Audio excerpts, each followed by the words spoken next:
Hello, my name is Nicholas, and I'll be demonstrating a chart and filtering web parts today. Thanks for joining me on the 6th of April.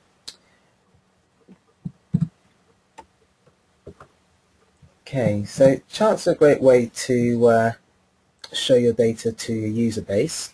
What we'll be looking at today is how to create charts, how to modify the charts in the SharePoint interface, and then we'll have a look at the dashboard filters as well, how to build the forms and to map those to your web parts.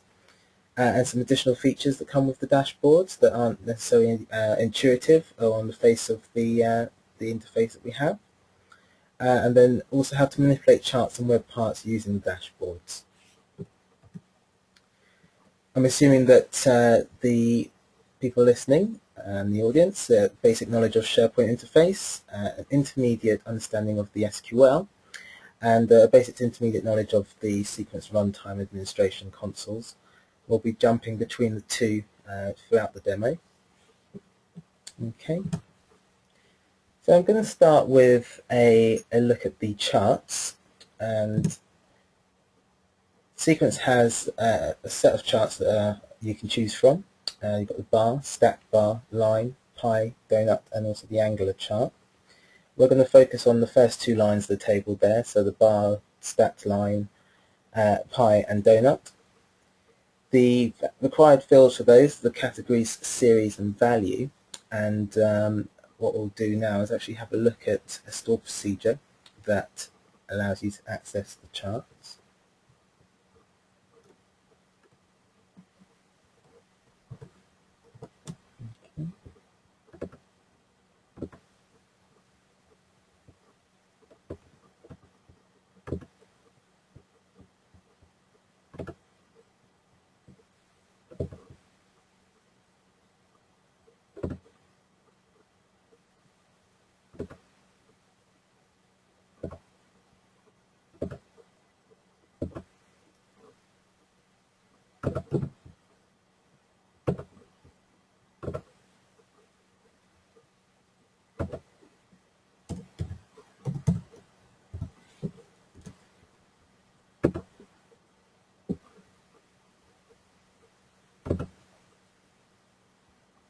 Okay, so I have a few examples here that we're going to look at.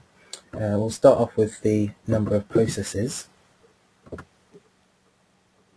This is a simple store procedure that just brings back the number of processes that have been opened. If I run the inner select here,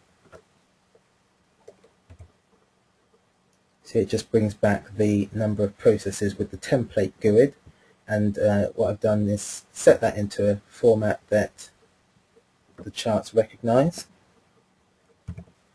so that we get the category, the series, and the value. These are the fields that are required for the first set of charts that we'll be looking at, and we can now move and have a look at how those work in sequence.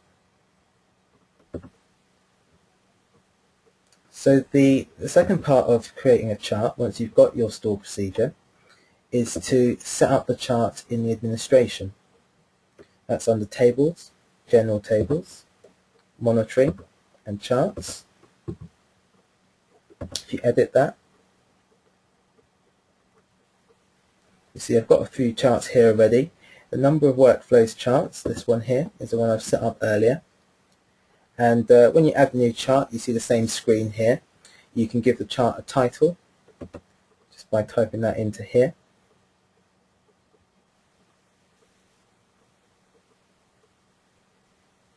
Okay, so you can set a title, also give it a description there.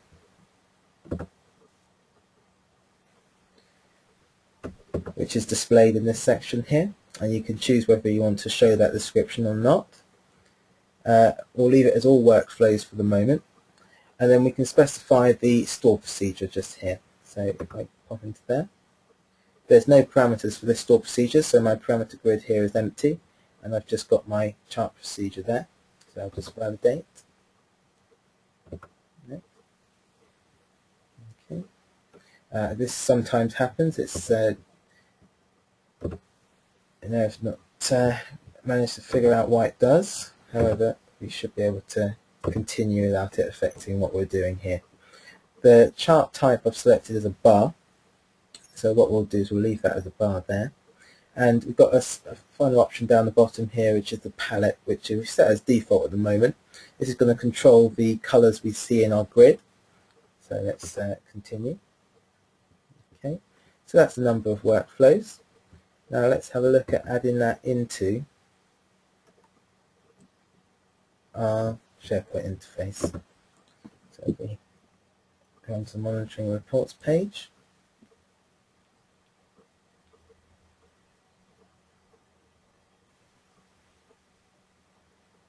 I can go into the workspace, which I've created especially to add new web parts.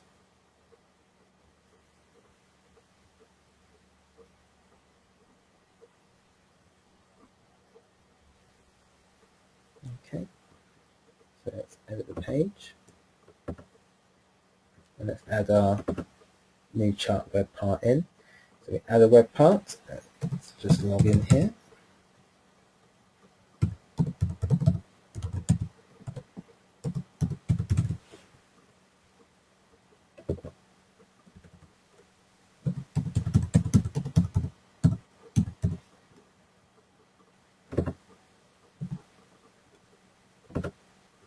Okay, we just select the chart web part, add that in. Okay, and now we need to map our web part here to the chart we've created in the administration. So just select that from the right hand side here, after we saw there, edit, modify the shared web part, and then select our chart from the list. So selecting number of workflows. I'm also going to change the Chrome type. It's just how the view of the chart looks on the SharePoint page. You've got several options here. I'm going to select none for the purpose of the demo. Okay, and our chart's here. However, we need to refresh the SharePoint in order for the chart to be picked up. So I just need to close down all my tabs. Go back in to my workspace, and that's my number of workflows chart there. Okay.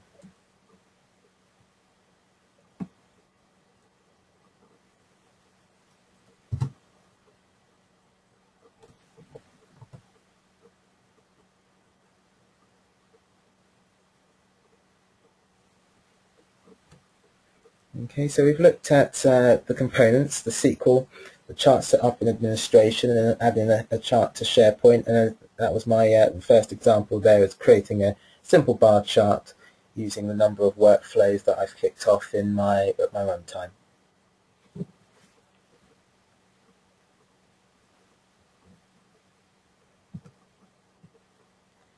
Once we've created the chart, we can modify the chart's features by using the chart options. So we're just going to have a look at that now.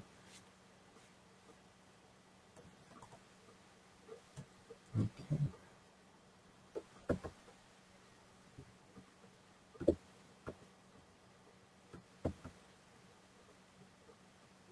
Let's take this bar chart to begin with. If we go to the administration,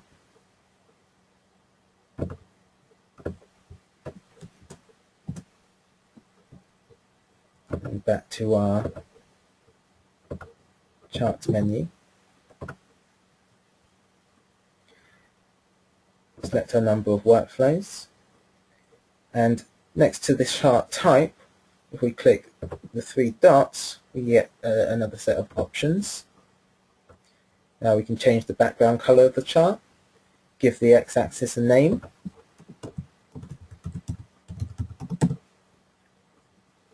you can choose to show the labels, we can change the orientation of those labels, and we can also show the legend. If I update that and return to my SharePoint page, see I've added my x-axis title there for workflows, and I've also added the legend at the bottom. Now in this case the legend's not really required, as the x-axis displays the correct data for us already. So for this purpose we're we don't need it.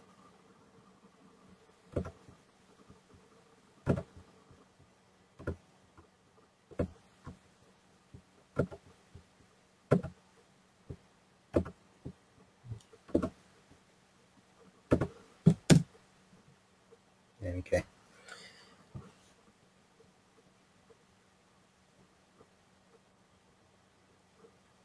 You can also change the features of a pie chart as well. So let's have a look at the options we have for a pie chart. I've got an example set up just here.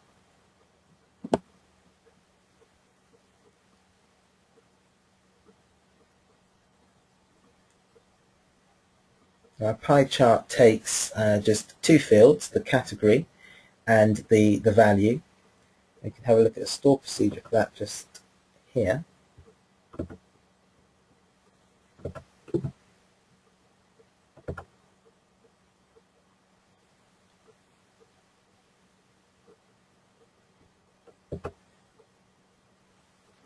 So this store procedure allows me to, if a parameter is passed in for the workflow name as all, selects everything, and if it's not passed in as all, it filters the pie chart by the workflow name, which is passed in here.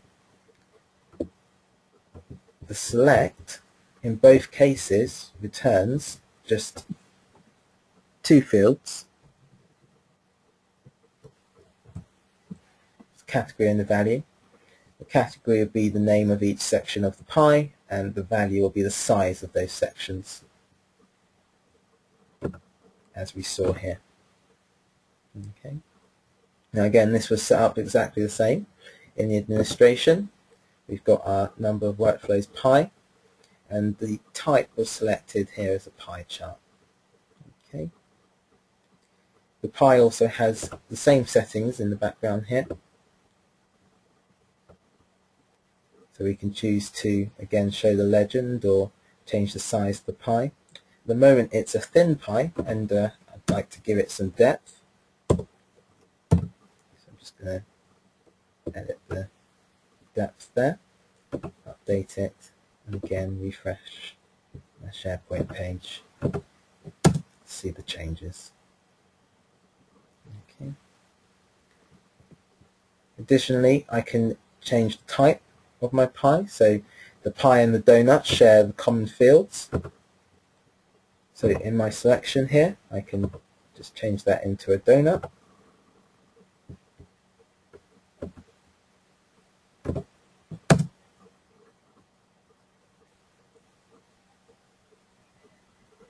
And I've got my donut.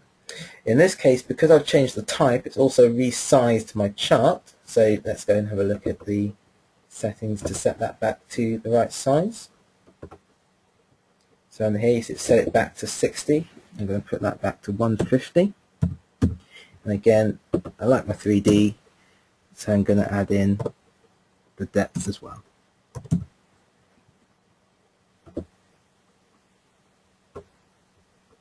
Save that. Update.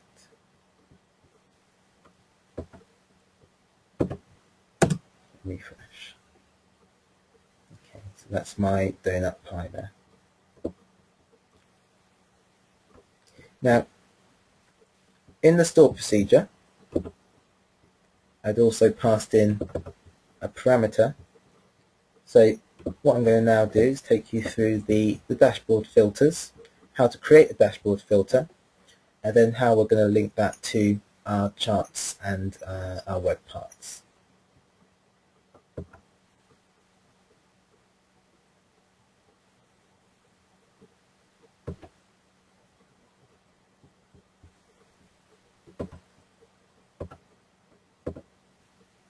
So from your administration, in order to get to the dashboard filter menu, you drop down tables again, general tables, monitoring, and you've got the dashboard filters just here. So let's edit that. I've got an example here, and we'll start with that one. So when you add a new dashboard, you get this screen here, and you can enter the name of that dashboard, also a description which you can display. And the first bit that we need to set up is the filter form. Now this is very similar to the form builder you would have used in the workflows if you're familiar with the workflow builder. And you've got, be it a slim down option, you have got the same selection of fields here. So you can use a text box, combo box, date, option group, etc. For the purpose of the chart filter, we've got a combo box here which has a view in the background which brings me my template workflows, so I can select them from the list, and a date field. I've named those fields workflow name and date, and these are used directly to map the fields over to the grid or the chart that we're working on. If these fields aren't the same, it's fine. We can actually set what we want to map it to using the mappings. So I'll close the form now and have a look at the mappings. You'll see here that I've got the source data field name, and I can actually change what that field relates to in the grid or chart. In this case, I don't need the value, so I'm going to take out the workflow name.value, which is the ID field for the combo box. All I want is the actual text from the combo box and then the date field. So I'm just going to update that. Okay. I can add my new dashboard to the page. Go to the workspace again by editing my page and adding the web part there. This time we want the dashboard filter web part. And again, we've got to link the filter web part to the administration setup. So that example chart filter, the drop down selects it for me. And again, I'm going to choose a default, change that to none for the Chrome type.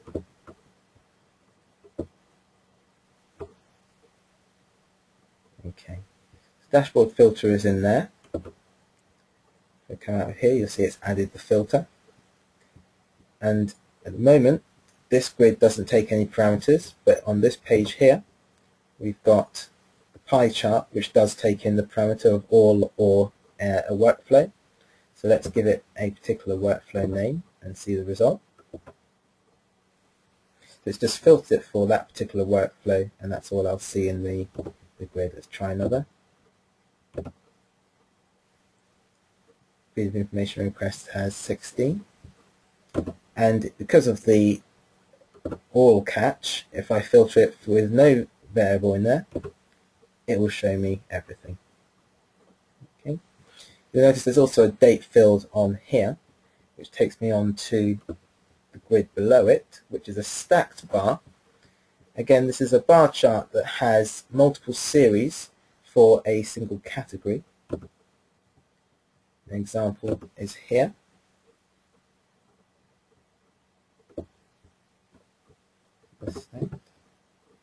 Modify.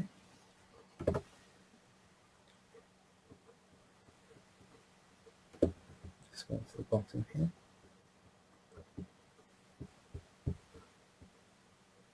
So this select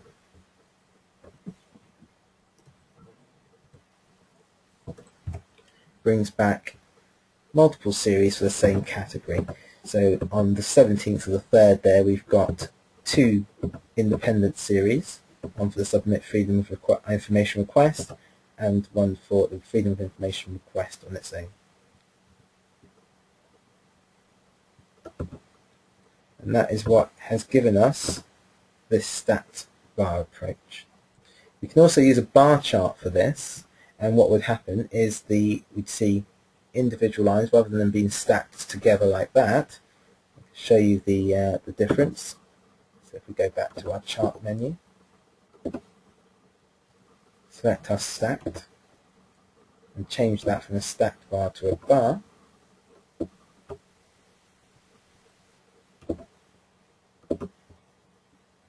Refresh the page.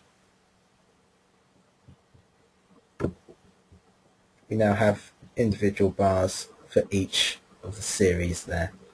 So we have the categories and then series within that category.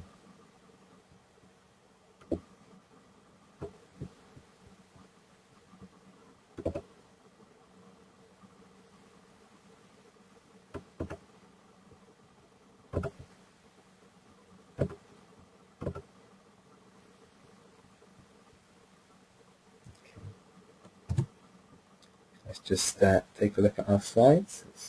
That one. Okay. So we've had a look at the dashboard components, the form and the mapping. We've had a look at how to add the dashboard to the SharePoint. And we've also had a look at how to create and add a new dashboard filter as well.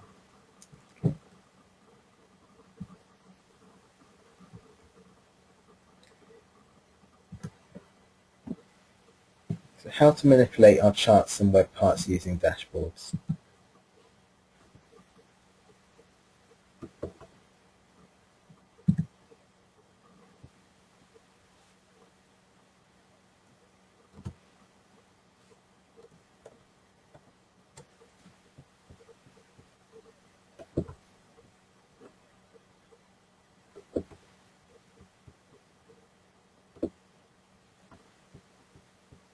Charts use the, as I mentioned earlier, the stored procedure parameter to take a value from the dashboard and effectively change the output of your store procedure.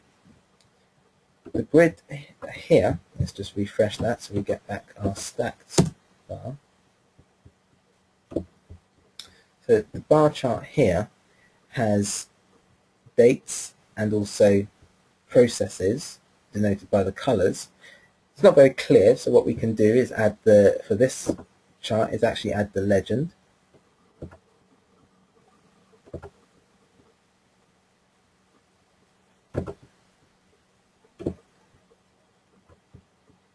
And also let's give the chart type the title.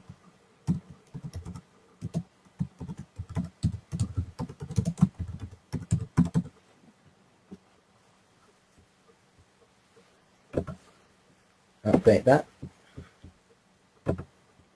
Refresh our page.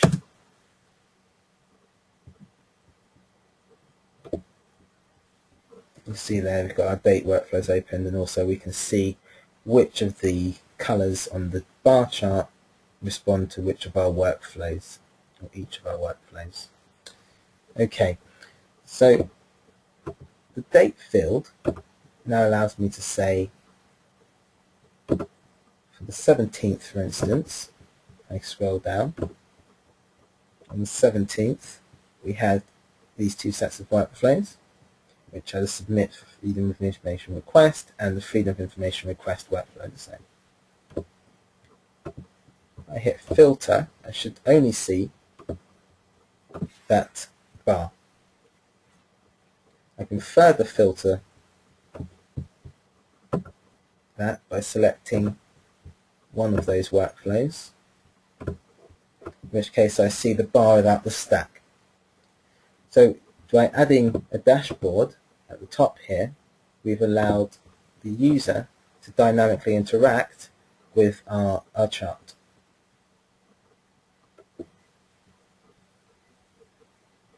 So how did we set that up?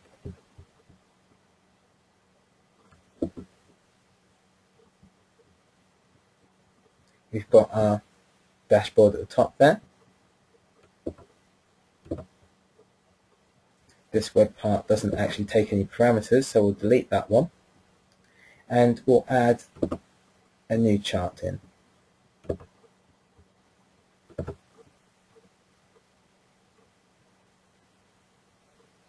Okay. Let's map that to a chart we know that takes parameters.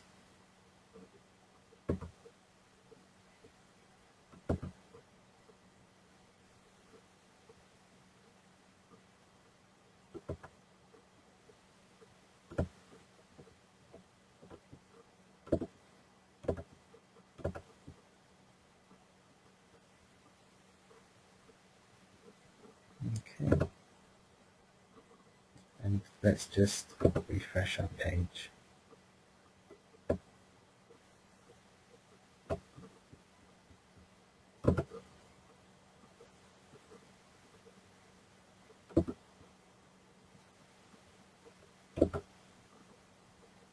Okay. The web parts are, for my liking, the wrong way round, so I'm just going to switch them back. Okay.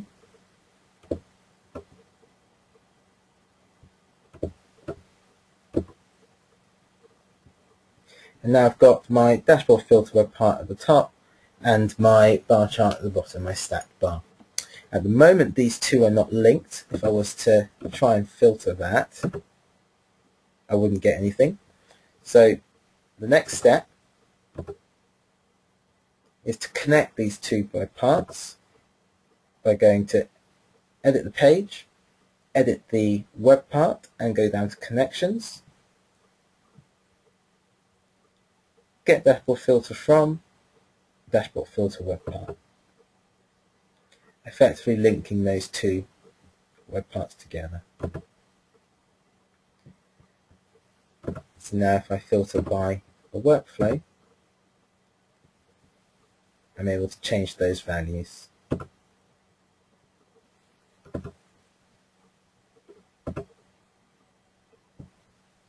Okay.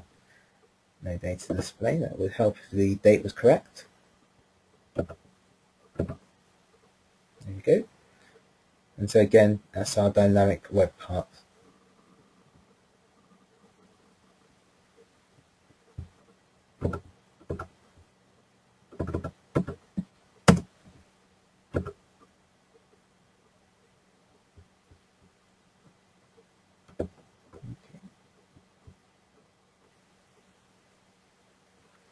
Now the dashboard filter will also work with standard sequence web parts.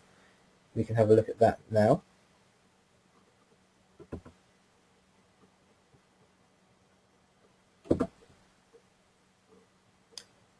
Take our standard message grid as an example.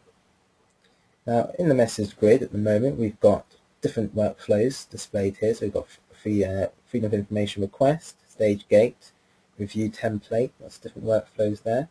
And over the page we've got lots of different ones, bids delivery.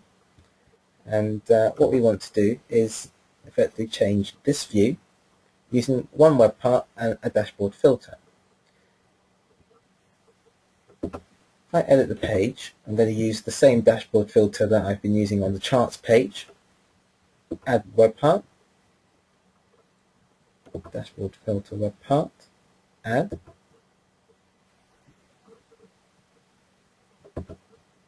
Modify that and select my example dashboard.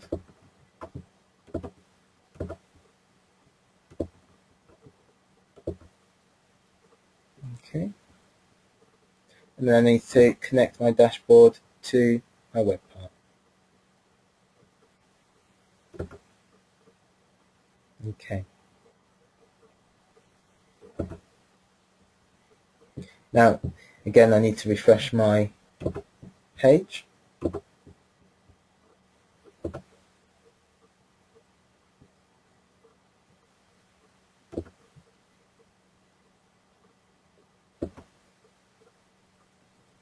And now if I select type of workflow and filter by that, you'll see the grid has now changed to show just the workflow that I've selected. Take the view template.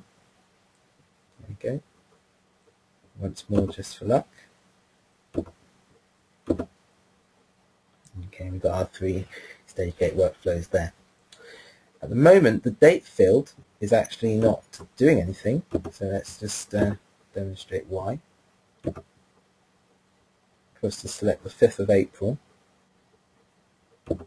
and try and filter my grid, it will say that date doesn't exist in our bit of the procedure behind. Now that's because at the moment we haven't edited the mapping from what it was on the chart view. So let's have a look at what we'd need to change that to. So again, going back to our monitoring and our dashboard filters menu, let's open up our chart and have a look at the mappings. So we're mapping it to a date field. Now the stored procedure behind the web part doesn't actually have a date field in it. So the field that we'd need to map it to in this case is the received. If I update that and go back to my web part page, and now try and use the date field,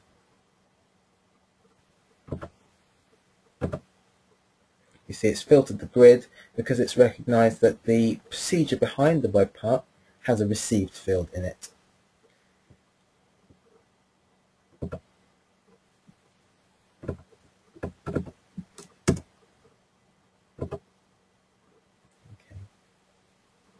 So that's how you'd manipulate your charts and web parts using the dashboards. Some additional features of the dashboard, for instance, if you wanted to have a filtered grid that the user didn't select from an option, they were open up the page and it was just filtered,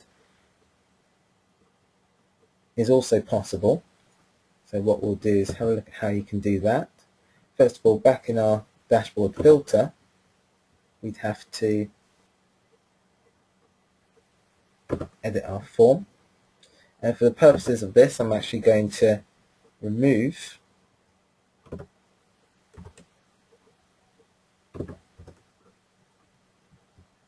my workflow name field.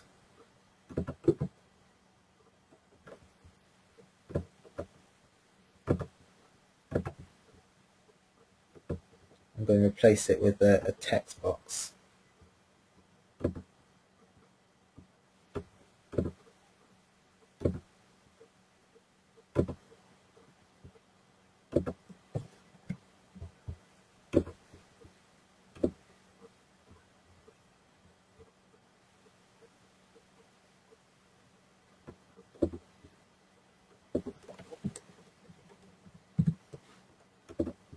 And give that a default value. Let's name it name.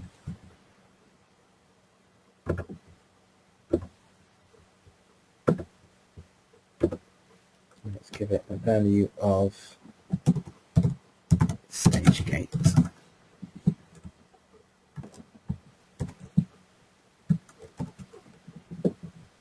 Validate. Okay. Now on my mapping form, seeing as I'm no longer using my other field, I'm just going to disable it in the mapping. So let's take that one and that one off. Update. And let's refresh the page. And now our stage gate is populated on load of the page and our grid is filtered automatically.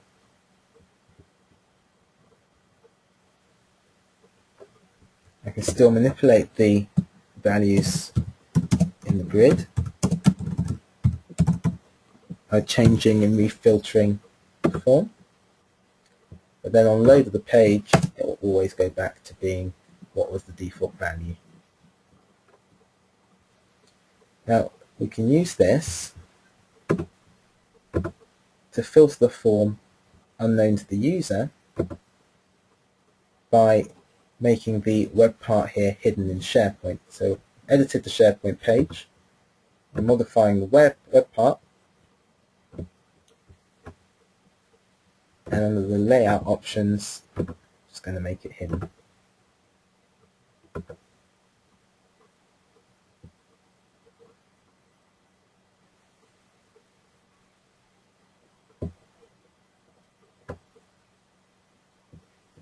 So now that's a hidden dashboard there. And now on load of the page, I'll always only see my stage gate workflows. And this allows you then to create multiple web parts where the actual value is, or the values that are seen can differ by selecting it from your dashboard, thereby using standard sequence web parts in different locations and getting different views.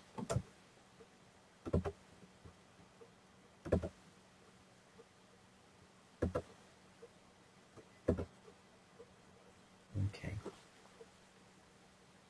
So another thing I would like to look at, just as the a closing thing, is creating new palettes within your administration so that you can change the colors that your grid or your chart will display. So let's have a look at our chart here. We've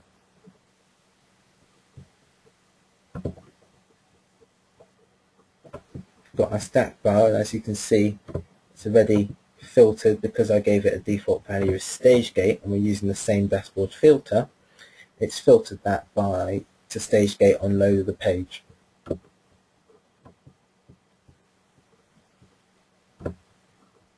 What I'm going to do for the purpose of this, actually we'll remove that because we want to see everything.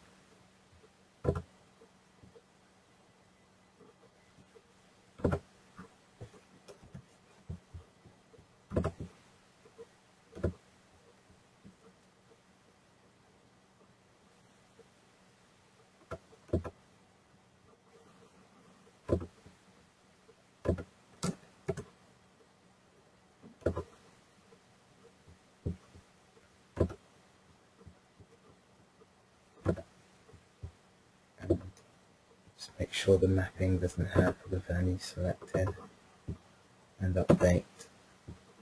So now our chart should display everything. Oh, I've left the field hidden. Let's just unhide that.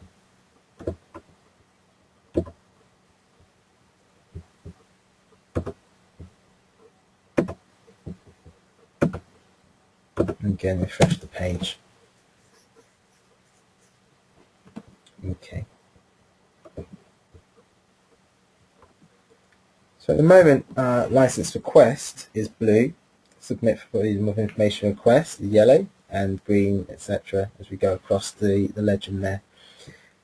However, we can change these and customize the colors using the palettes option in the administration. So again, we go tables, general tables, monitoring, and we've got this palettes option down the bottom here. We can edit that. At the moment we have 3 palettes, default, rag and solid. We can either modify an existing palette by clicking on it and selecting the palette there. At the moment this has 3 colors in it. We can add to it and specify the red, green and blue.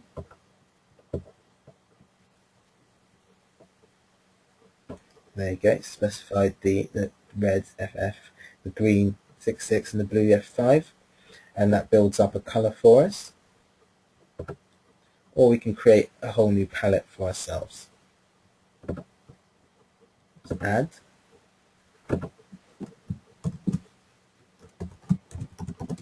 New palette. And let's give that some of our own funky colors.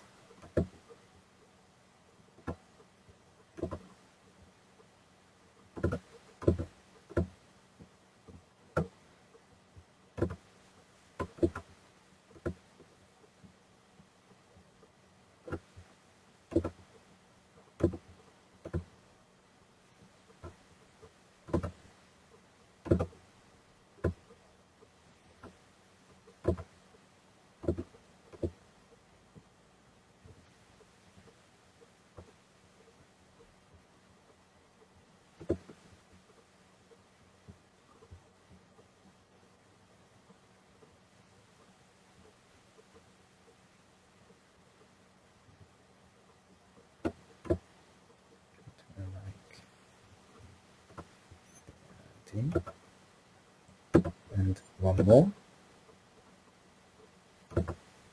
Okay, update.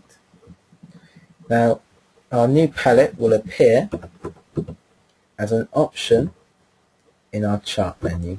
So where we've got palette, where it says default, we select our new palette, update, and then we can go and have a look at our chart and how it looks now.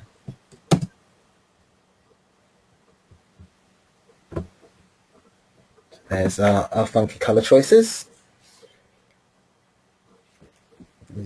It's amended in both the chart and also the legend there. Okay, so that's covered the three sections that I was looking to cover, and we'll do a quick run through of what we've done, just an overview. So in order to create a chart, you need to think of three components. There's the SQL component, which is what's going to fuel your chart, which gives it its values. There's the administration setup, where you give your chart titles and specify the stored procedure it's going to be using, and also the type of chart, and some options available there to you, and the palette at the bottom to choose the colours that you want to display. And then you've got the SharePoint view, where using standard SharePoint you can edit the page, add your web part to the page, and manipulate that on the page as well. Then you've got your dashboards, which you set up in the administration.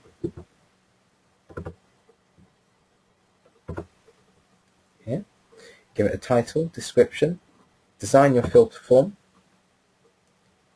As you see, you've got these field selections here, and then also map those fields to what's in your grid or your chart web part. So I'm going to change this back to date for our grid web part. Okay.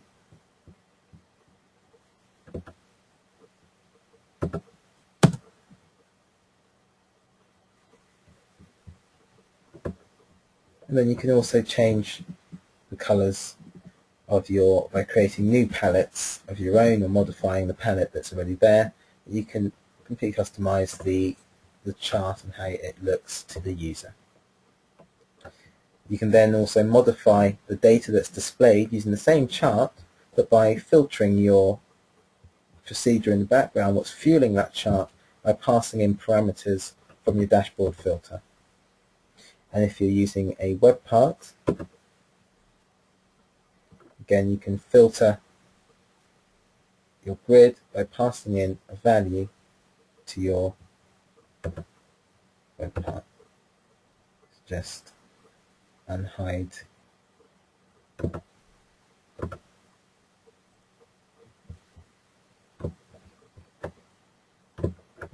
part here.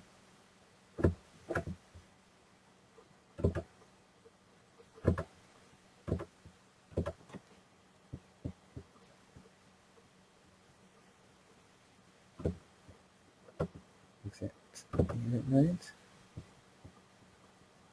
So once again, just by passing in a value to your web part, you can filter and change the view to the user so that they can use the same web part and view different information. Okay. So that's the dashboard filtering and web parts. Any questions you might have, you can send those through to myself at the email address I provided at the start, which I can bring up again for you.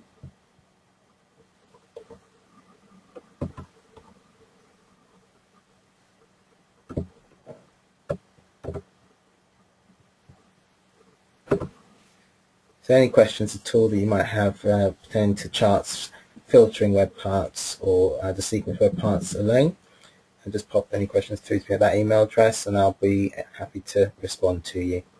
Well, thanks for listening. I hope it's been informative, and have fun using sequence charts on web parts.